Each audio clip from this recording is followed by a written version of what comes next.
બોલો, આ દાઢ કાઢવી હોય તો અહીં ન થાય, દવાખાને આવવું પડતું હોય. તો આ તો તમારા જીવમાંથી સંશય કાઢવો એમ નીકળે.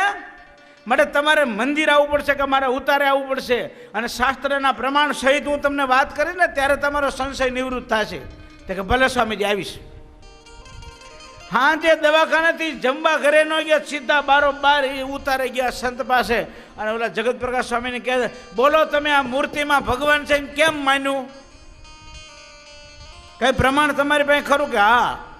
શું તમારે મધર છે કે હા? ફાધર છે કે હા? તમારા ફાધર છે, તમારા સાચા ફાધર છે, કેમ માન્યું તમે?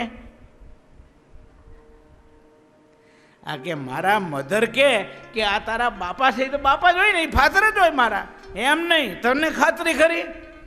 મને ખાતરી મારી કે મારી માં કઈ ખાતરી? તો અમને શાસ્ત્ર કે શાસ્ત્ર જીવ પ્રાણી માત્રની માં છે, અને શાસ્ત્રમાં અષ્ટ પ્રકારની મૂર્તિમાં ભગવાનનો વાસ રહેલો છે, અને અમે ભગવાનને વાસ માની અને અમે શ્રદ્ધાપૂર્વક એમનું ભજન કરીએ છીએ, સ્મરણ કરીએ છીએ, અમને શાંતિ મળે છે. તો તમને શું વાંધો? ઓલો માણસ પૂજા લઈને ગયો કે લાવો સ્વામીજી મને મૂર્તિ આપો, પૂજા આપો. શ્રદ્ધા તો હોવી જોઈએ. શ્રદ્ધા છે ને તર્કની સમાપ્તિ થયા પછી શ્રદ્ધાની શરૂઆત થાય છે.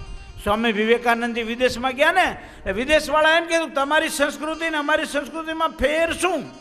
વિવેકાનંદજી એમ કે તમારી સંસ્કૃતિનો જ્યાં એન્ડ આવે છે ને ત્યાં અમારી સંસ્કૃતિ શરૂ થાય છે. જો તમે થાકો છો, ધરાઈ જાઓ છો મહેનત કરીને, અને નક્કી નથી કરી શકતા, પછી નક્કી કરો છો ગમે તે એક તત્વ એવું છે આ જગત ચલાવનારું, બસ એ તમે છેલ્લે સ્વીકાર કરો ને. અમે પહેલાંથી શરૂઆત કરી છે, એ ભગવાનને માનીને અમે પગલે હાલીએ છીએ. એટલે શ્રદ્ધા. બીજું નિયમ. નિયમ કોને કહેવાય? નિતરામ યમ ઇતિ નિયમ, જેનાથી સતત સંયમ કેળવાય. અમારા મોરબીમાં નવા અમે બે ગુરુ શિષ્ય ગયેલા, અને રાત્રે ભગવાન પહોંચાડીને પગથિયે બેઠેલા. એક હરિભગતનો છોકરો આવ્યો રાત્રે 10:30 દર્શન કરવા. મેં છોકરાને પૂછ્યું, મેં કીધું કેમ ફલાણા ભાઈ મોડા? સ્વામીજી કામે ગયો હતો. મેં કીધું કામે હતા? હા, 10:30 ભગવાન પોઢી ગયા પછી આવ્યા. તો એવા શું કામ ગયા? ના સ્વામીજી કામે ગયો હતો. મેં કીધું ખરેખર એવું કામ હતું? હા. મેં કીધું શું કામ હતું? તો એ વાત ચોરે છે. મેં કીધું આ ચોરે છે કંઈક રહસ્ય છે આમાં. મેં કીધું બોલો એવું શું કામ હતું? નથી કહેવાયું? કે ના એવું કંઈ નથી. મેં ક્યાં ગયા હતા? મને કે પિક્ચર જોવા ગયો હતો. પહેલાં તો પિક્ચર જોવા જતા થિયેટરમાં, ત્યારની વાત છે, 20 વર્ષ પહેલાંની. પછી મેં કીધું તમે પિક્ચરમાંથી નીકળેલા માણસને બગીચામાં ફરવાનું મન થાય, ક્લબમાં જવાનું મન થાય, કંઈક પુલ હોય અહીંયા બેસવા જવાનું મન થાય, રેસ્ટોરન્ટમાં હોટલમાં જમવાનું મન થાય, અને તમે પિક્ચરમાંથી નીકળીને મંદિર આવ્યા, તો એનું શું કારણ? જોજો, સમજવા જેવું છે. એ એમ કહે છે કે એનું કારણ એટલું જ કે સ્વામીજી મારે નિયમ છે. શું નિયમ? કે દર્શન ન થાય તેથી વાળું ન કરવું. લ્યો, આ ગામના હરજીનભાઈ ગાંધી એને મને કીધેલી વાત. એ કે સ્વામી અમે નાના હતા ને મંદિરે ન આવતા તો અમારા બાપાએ કાયદો કરેલો, મંદિર જાય સાંજે વાળું તો જ મળે. અને મંદિર અમે આવીને નવા નાના બાળકો અમે મંદિર આવતા ને તો મંદિરમાં સહેજ અમે તો તોફાન કરી દેવું, હટ નીકળો બારા. એટલે અમે બહાર નીકળી જતા, પછી શેરીમાં મૂઠડી ઉડાડી દેતા ને અડધી કલાક રમીને ઘરે જતા. બાપા પૂછે મંદિર જેવા? કે હા. બે જાઓ હાલો જમવા. એક વખત એવું બન્યું, સંતો આવેલા અઠવાડિયેથી, અને અમારા બાપાએ પૂછ્યું મંદિર સંતો આવ્યા છે? કે ના કોઈ નથી આવ્યા. અમે એમ કીધું તો કે 8 દીથી તમે મંદિર નથી ગયા, સાચું બોલજો. કે સાચી વાત નથી ગયા ને? કે ના. તો કે મંદિર તમારે જવું જોઈએ ને, મંદિર નહીં જાઓ ત્યાં સુધી તમને મંદિર જાઓ, મંદિરમાં જેટલા સંતો છે બધાના આવીને નામ બોલશો ને પછી તમને જમવા મળશે. અમે મંદિર આવ્યા, મંદિર સંતો નામ બોલ. શું નામ? ગોપીવલ્લભ સ્વામી. શું નામ? ધર્મકેશ્વર સ્વામી. શું નામ? ત્યાગ વલ્લભ સ્વામી. નામ યાદ ન રહે, વળી પાછા આવી. સ્વામી શું નામ? સ્વામી ઓલા સંતો કે અમારા નામની કંઈ જરૂર નથી, સ્વામિનારાયણ યાદ રહેતો પૂરું થઈ જાય. સ્વામી આજ સ્વામિનારાયણ નામથી પૂરું નહીં થાય. આ તો તમારા નામ બોલશું ને તો જ રોટલા ભેગા થઈશું.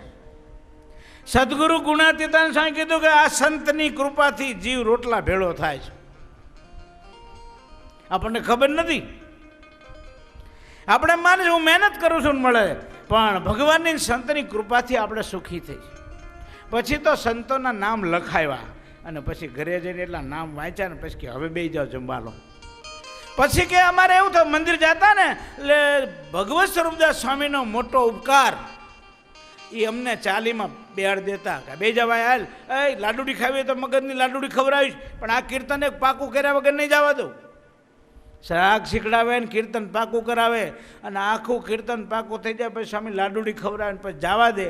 તો સ્વામી મને કે ભગવત સ્વરૂપદાસ સ્વામીના પ્રતાપે આખી હજારી મોઢે છે, હાલતી ચાલતી હજારી. બોલો, એ કે હું માંદો પડ્યો હોય, હોસ્પિટલમાં હોય, લાઇટ જાય તો ગમે ઉત્સવનું કીર્તન મારે બોલવું હોય તો લાઇટની જરૂર નહીં. આપણે શું થાય કહો, આમ જોઈ જોઈને બોલતા હોય, લાઇટ જાય એટલે આપણું બધું નકામું થઈ જાય. એટલે અર્જુનભાઈ ગાંધીના એમને કીધું અમારા કુટુંબમાં સંસ્કાર છે એનું કારણ અમારા વડીલોના કડકાઈ અને બીજું અમારા સંતોનો આવો અમારો પ્રેમ અને બીજી વસ્તુ નિયમ છે. એટલે આ છોકરાને મેં કીધું તમે પિક્ચરમાંથી અહીંયા આવ્યા, મને કે અમારે નિયમ છે. નિષ્કુળાન સ્વામીની કડી મને યાદ આવી, ઠેલી નિયમ ને કામન કરવું મર હોય લાભ જો લાખનો લલચાવીએ નહીં લે સમન ને જાણીએ મોવાળો કાંખનો. નિષ્કુળાન સ્વામી કે લાખ રૂપિયાનો લાભ થતો હોય તો નિયમ મેલીને કામ ન કરું. આપણે શું કરીએ, નિયમને મેલી દઈ, ઠેલવાની ના પડે. સ્વામી સવારે કથામાં જતા હોય ને કે સાંજે જઈશું તો નિયમ ઠેલ્યું મેલું નહીં. સવારે મંગળાના દર્શન કરવા જતા હોય તો સાંજે શયનના દર્શન, બીજે દી મંગળાના હોય કે સવારે મંગળાને સાંજે તો શયનના હોય. એટલે એ દર્શન તો એક જ હરખા લાગે, પણ શયન વખતે દર્શન કરો ને ત્યારે મન સ્થિર ન હોય એટલું. આખા દિવસનું ગૂંચાણેલું હોય, ધંધાના બધા અસર હોય, સવારમાં તમારું મન ફ્રેશ હોય. ડોંગરીજી મહારાજ કહેતા હો શણગાર ને એક મંગળા. પેટમાં અનાજ પડ્યું નથી ને ત્યાં સુધી માણસ જ્યાં ભગવાનની ભક્તિ કરશે, દર્શન કરશે, એમાં એની એકાગ્રતા થશે. એનું ફળ વિશેષ એટલા માટે એમાં પ્રીતિ જાગશે. અને ખાધા પછી તો માણસ હરામ અટકા ન થઈ જાય, પછી તરત જ પથારી ગોતે.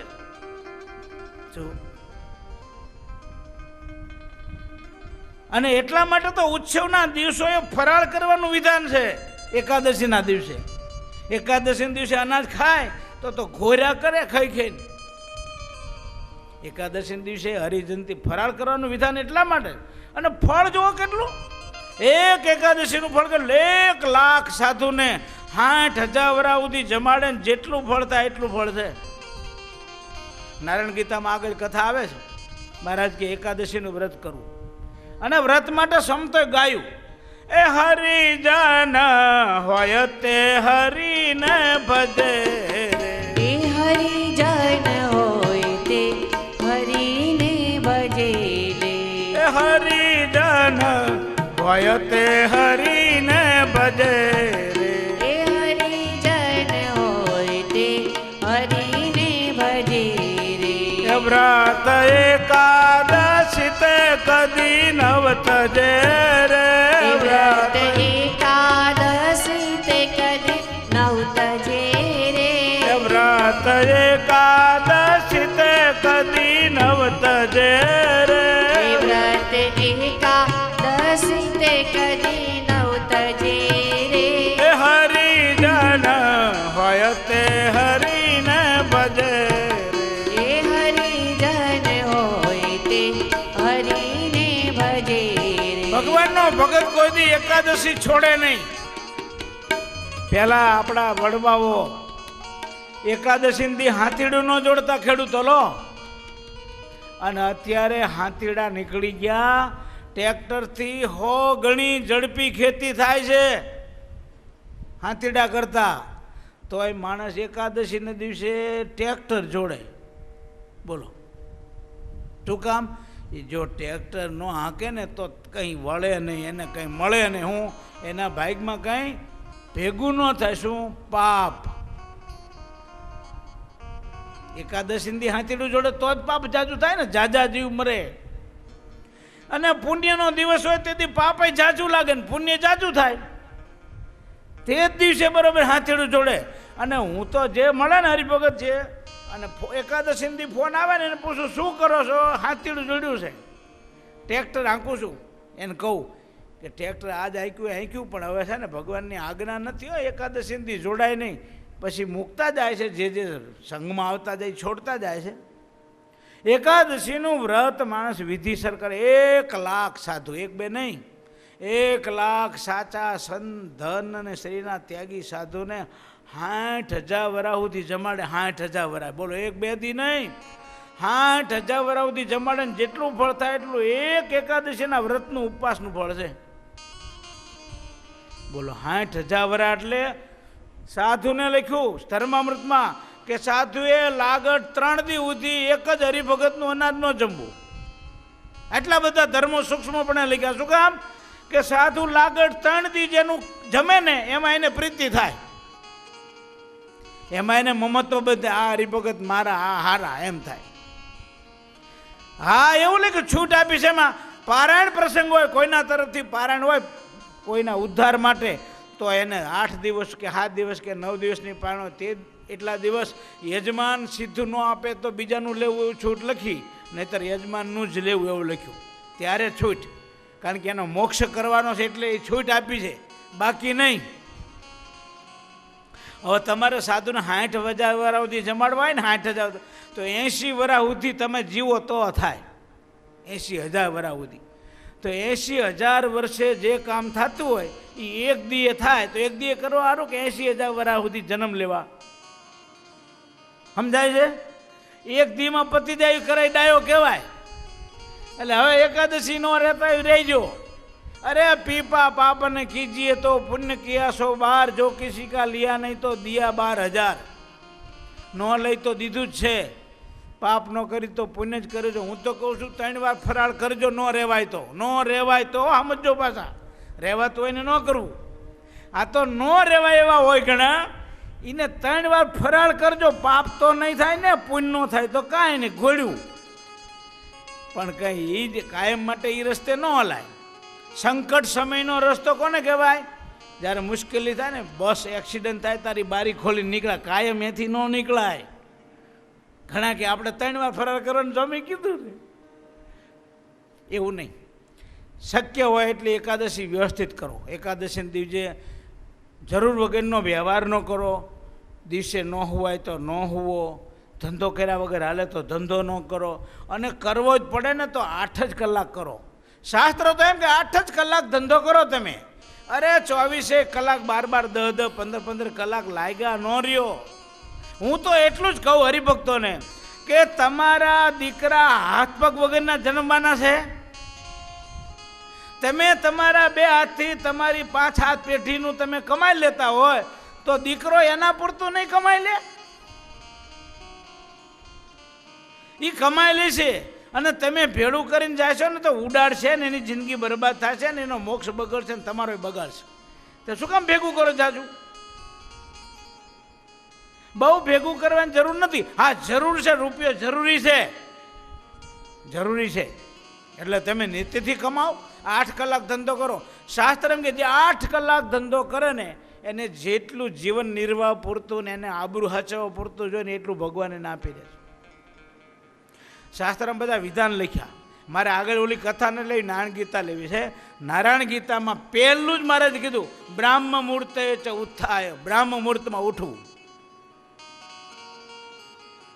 બ્રાહ્મ મુહૂર્તમાં ઉઠવાની આજ્ઞા કરી. હું તમને મૂળ શ્લોક ઉપર જ વાત કરું ને, જો શ્લોક ઉપર લઈશ તો અડધી નારાયણ ગીતા નહીં થાય. બોલો શું કરવું? વ્યવસ્થિત કથા સાંભળવી છે કે ભગામ ભાગ જાવી દી છે? જો કથા મારી આગળ નહીં જાય, જો તમને સમજાવતો જવું તો, અને બાકી કહી દઉં તો તમારે સાંભળી જવાનું, જતું રહેવાનું બધું. બાકી જો કહેતા હોય તો સંસ્કૃતના શ્લોક લઈને એ સમજાવવું, કહેતા હોય તો ગુજરાતી કહું, અને કહેતા હોય તો દાખલા દઈને દાંત કઢાવવું. બાકી શું તમે સમજી લો કે સાચી વસ્તુ તો સમજવાની જરૂરી છે. બ્રાહ્મ મુહૂર્તમાં ઉઠવું. બ્રાહ્મ મુહૂર્ત કોને કહેવાય? દિવસ ઉગ્યા ને 1.5 પોણા 2 કલાકની વાર હોય ને એને બ્રાહ્મ મુહૂર્ત કહેવાય. સવારે 6 વાગે દી ઉગતો હોય ને તો 4:30નો ટાઈમ છે ને બ્રાહ્મ મુહૂર્ત કહેવાય. બોલો આ શહેરમાં રહેનારા માણસો મોટા ભાગે છે ને 8 વાગે કે 9 વાગે ઉઠે લ્યો. બોલો હવે કેટલા વાગે? 12 વાગે ને 2 વાગે. અમારા મોરબીના હોનીની વાત કરું, અહીંના હોની તો હારા જ છે બધા. અમારા મોરબીના હોની એકને મેં પૂછ્યું, મેં કીધું એટલે હમણાં દર્શન નથી થતા દિવાળી ઉપર, કે સ્વામી અમારે દિવાળી ઉપર જ ટાણું હોય કમાવાનું. તો મેં કીધું તો પછી શું કરો? મને કે રાત આખી જાગવું પડે, યાર હું તો જ નથી આ 24 કલાકથી. મેં કીધું 24 કલાકથી હુંતા ને કે ના? તો મેં કીધું રાતે 12 વાગ્યા પછી તમે જાગો તો ભૂખ તરસ ન લાગે? કે લાગે જ નહીં સ્વામી, ભૂખ તો લાગે. તો મેં શું કરો? નાસ્તો મગાવી બજારેથી જમી લઈ. રાતના 12 વાગ્યા પછી શાસ્ત્રો જમવા માટેની છૂટ આપતા નથી.